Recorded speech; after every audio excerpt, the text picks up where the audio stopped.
আসসালামু আলাইকুম। ভিডিওটা যখন রেকর্ড করছি তখন আমার এখানে 5টা 10 বাজে ভোর। বাংলাদেশের বাইরে যারা আছেন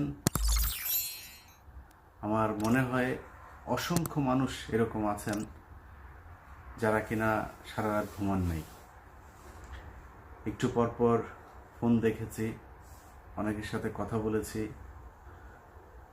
এভাবেই সারা রাত কেটেছে। যখন ভিডিওটা রেকর্ড করছি তখনকার যেই অবস্থা সেটা হচ্ছে শেখ হাসিনা সমন্বয়কদের সাথে দেখা করতে চায়, তাদের কথা শুনতে চায়। শেখ হাসিনার কথা কি ভিতর দিয়া নিচে দিয়া কোনো দিক দিয়ে ঢুকে না? ওরা যে বলতেছে এই কদিন ধরা তোমার নিচে দিয়া ঢুকে না, যেদিক দিয়ে মৃণাল কান্তি ঢুকায় ওই দিক দিয়ে ঢুকে না। বহু এই কয়দিন সোশ্যাল মিডিয়াতে আমার ফেসবুক ইউটিউবে অনেক ফানি টানি ইটি করে ওদেরকে একটু কষ্ট দেওয়ার চেষ্টা করি, আমরা খুব আনন্দে আছি, অত আনন্দে নাই। তারা এই গত 20 বছরে যা করেছে, শুধু আমি আপনি একজন দুইজন না, প্রতিটি ঘরে ঘরে শেখ হাসিনার যে দুঃশাসন সেটার চিহ্ন লেগে আছে। এই মুহূর্তে সে যাই শয়তানি করছে, ধরেন আল্লাহ তো একটা শয়তান তৈরি করেছে, শয়তানটার কাজ হচ্ছে সারা দুনিয়ায় শয়তানি করা। এই শয়তান যদি কোনো জায়গায় শয়তানি করতে গিয়ে বুদ্ধির সমস্যা বুদ্ধির দরকার হয়, তাহলে শেখ হাসিনার কাছে যায় শয়তান বুদ্ধি কেমনে ওই জায়গায় শয়তানি কেমনে করা লাগবে এটা জানার জন্য। এই শুয়োরের আওলাদ এ বসা বসা এই রয়ের লোকজন নিয়ে বানায় কেমনে কি করা লাগবে, এরপরে কি কোন শয়তানি করা লাগবে।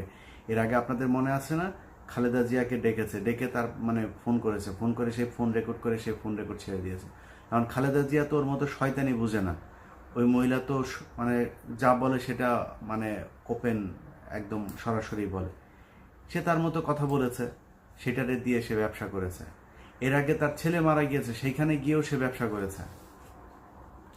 তো এখন আমি মনে করি এই যে এখন সে বলছে তার দরজা খোলা না, তার কি খোলা সেটা বলছে না, এই মুহূর্তে খুব হিসাব করে পা ফেলতে হবে।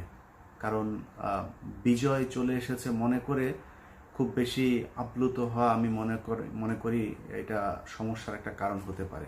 সো প্রতিটা পদক্ষেপ যারা নীতি নির্ধারক আছেন, যারা এই দেশের আসলেই যারা এই দেশকে নিয়ে চিন্তা করেন, যারা মনে করেন এই আপদ বিদায় হওয়া দরকার, তাদেরকে প্রতিটা পদক্ষেপ খুব হিসাব করে চলতে হবে।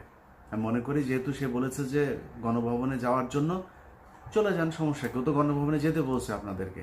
সো অভিভাবক যা দেশের মানুষ যা আছে 2-4 কোটি সবাইকে ডাক দিয়ে 2-4 কোটি গণভবনে চলে যান, শেষ, খেলা শেষ হয়ে গেল। আর কি, ওইখানে যাওয়ার পরে যদি এবার গোলাগুলি করে তাহলে তো তখন আবার সবাই দেখবে, এরপরে তো আর কোনো বলতে পারবে না যে আসো আলোচনা করি।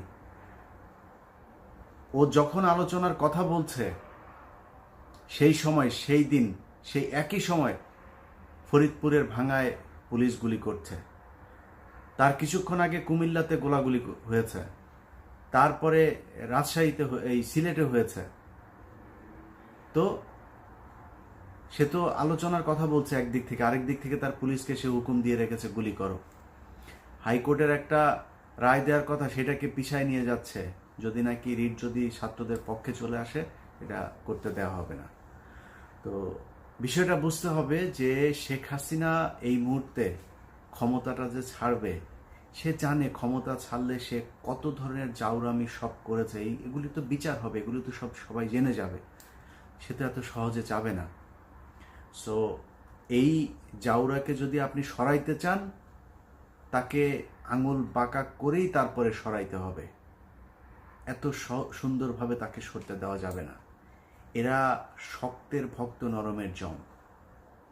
আজকে দেখেন কোথায় ঢাকা বিশ্ববিদ্যালয়ের সেই ইয়েরা কই, যারা এই যে 2 দিন আগেও দিত, শুধু ছাত্রলীগ একাই নাকি সারা বাংলাদেশ ঠান্ডা করে দেওয়ার জন্য যথেষ্ট, ওরা কই এখন, কোথায় গিয়া ঢুকছি? বের হওয়া, আয় রাস্তায় আয়, ওই যে সায়েন্স ল্যাবরেটরি সহ শাহবাগ টাবাগ সব তো আছে, এখন আয় তোরা রাস্তায় এসে ঠান্ডা করে দেওয়া যা।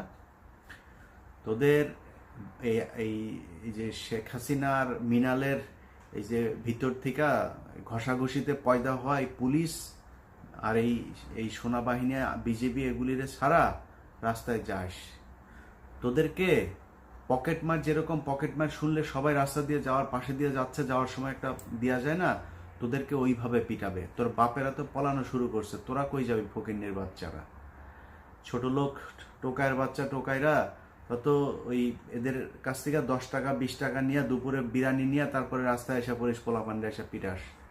তোদের জন্মেরও ঠিক নাই, তোদের আচরণেরও ঠিক নাই, রাস্তায় এসে এইভাবে পোলাপান্ডে তোরা কোপাস। কথাবার্তা একটু মানে বুঝতেই তো পারছেন। এদের এই যে ভিডিওগুলো গত কয়েকদিন ধরে যে ঘুরছে না, এগুলো দেখলে কোনো সুস্থ মানুষের মন মানসিকতা স্বাভাবিক জীবন চালিয়ে যাওয়া সম্ভব না। যমুনা টেলিভিশনে একটা নিউজ করেছে, সেখানে ওই যে নিকোল, সে তার প্রোগ্রামের ভেতরে বলতে গিয়ে তারপরে বলেছে যে পানি লাগবে, আপনাদের পানি লাগবে, আমাদের কাছে অনেক পানি আছে, মুগ্ধ আমাদেরকে মুগ্ধ অনেক পানি দিয়ে গিয়েছে বলে সে কান্না করে দিয়েছে। সেটা যমুনা টেলিভিশনকে রাখতে দেওয়া হয় নাই। ওদের এত ভয়, সব কিছু তোদের সব লাগবে, সব খাইতে যায়া এখন মৃণাল কান্তি যেখান দিয়ে নিচে দিয়া তোরে করে না, ওই দিক দিয়ে সব বের হচ্ছে। এখন সামলা, এখন সামলা, কোন দিকে যাবি, কোনটা নিবি তুই?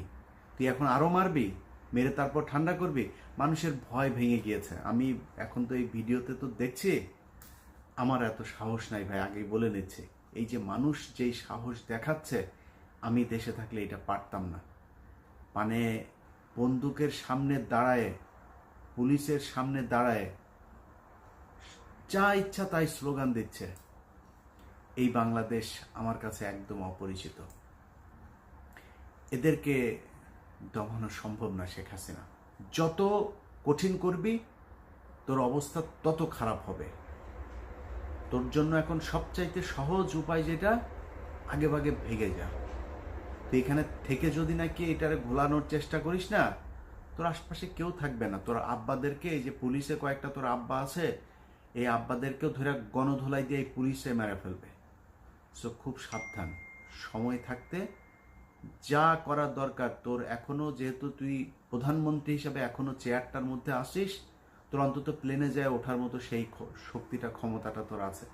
সো ওই ভাই বেরাদর, ওই চাস্তো ভাই, মামাতো ভাই, মামা টামা, এদেরকে পাঠায় লাভ নাই। তোকেও যাইতে হবে, তাড়াতাড়ি চলে যা সময় থাকতে। এইখান থেকে বের হইতে পারবি না। আল্লাহ হাফেজ।